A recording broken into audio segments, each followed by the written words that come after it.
You know that Canada has joined the New World Order?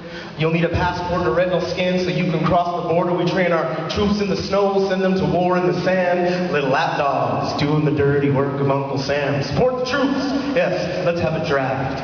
We'll make history with the military, but ignore the lessons of the past. Fourth Reich foreign policy says shoot first, think last. Peer pressure of the war for terror, we can have our own Vietnam. Peacekeepers? Think of the past.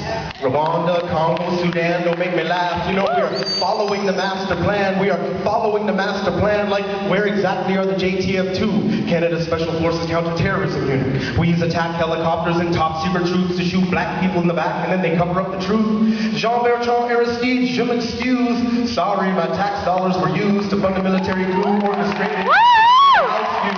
orchestrated specifically to oust you. CIA. Canada's intergovernmental underdevelopment and destruction of Africa is what I say. $12.4 billion operations on 2/3 of Africa's nations. Now look at the motherland after only 2 generations. There's infrastructural devastation, there's agricultural devastation, there's child soldiers and an increase in AIDS. Don't talk to me about being saved by Stephen Harper and Stephen Lewis and Bill Gates, because I know why help Canada has all those monkeys in those cages. Eugenicists, scientists mix sheep fist virus with bovine leukemia and inject it into their veins. When the virus mutates, they extract it, synthesize it, mass produce it, and use it to inoculate those third world children that are living in a poverty state that the first world created in the first place. So why on earth is there so much hate against my beautiful race? I said, why on earth is there so much hate against my beautiful race? It's because evil people are conceived in test tubes. They're raised in petri dishes in hermetically sealed rooms. They are cloned and mass-produced. They are used to enslave you and rule you and fool you, but having never spent 9 months in the womb, they're not connected to the heartbeat of humanity like me and like you. They run multi-billion-dollar corporations that profit from human exploitation and weapons of mass destruction, just like SNC-Lavalin does. Lockheed and Martin got paid to do the last Canadian census when America crosses the border for water. Who on earth will protect us? I said, who on earth will protect us? Don't forget about the oil industry. They supply the military with the cheap gasoline so they can fly halfway across the globe to kill people for their poor, that are poor for what they know, what they grow, the resources under their feet, and what they believe. We come from a Santa Claus, Tooth Fairy, Easter Bunny country, and we're going to war against Muhammad, Allah, and their 1.25 billion friends and followers. I don't like those odds, and I don't like this war, so don't do it in my name, please. I don't mean to cause no harm, but will somebody please shut off that doomsday clock snooze alarm? Did you know that NASA is now using both Canadarms to build the Death Star? Call me a catcher in the rye. Like Dorothy, I have flown through a hole in the sky. I have been to the other side. I am Morpheus explaining that splinter in your mind. I've been backstage at the circus. I've seen behind the curtain that I know the wizard only tells us lies.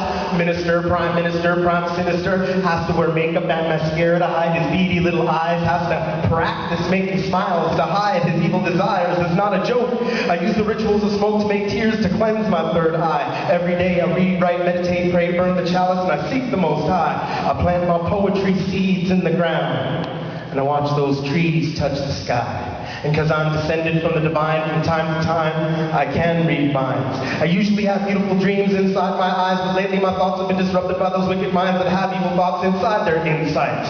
They sit around and fantasize about how to make money by selling us war. Then they build bombs and planes and guns and tanks. They recruit row after ranks, after file, after mile of blonde-haired, blue-eyed, shaved-headed, uniformed, muscular guys. Dudes that wear blackjack leather boots up to their thighs. They hang out on the street corners at nighttime with chains and whips and badges and handcuffs and tasers at their side. They cheat on their taxes. They cheat on their wives. They beat on their kids in the prime time. They don't smoke weed that grows naturally. They use scotch and coke and steroids to get high. They got a VIP pass with a portable computer and a helpful assistant at their side with a fat briefcase full of secret files that are actually lies written by spies that hide the cross keys of hell and death inside.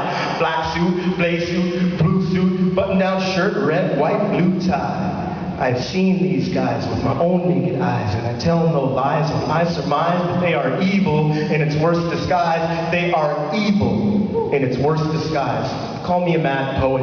Call me a fool or a clown, but I've memorized those lullabies to make the white supremacists frown and recite my rituals out loud until my locks touch the ground. Everyone take a look around. Take a look at the faces of the people that are in the audience here tonight. Everyone that's here tonight, take a look around. 40 years from now, if the human species is still around, everyone's gonna have kinky hair.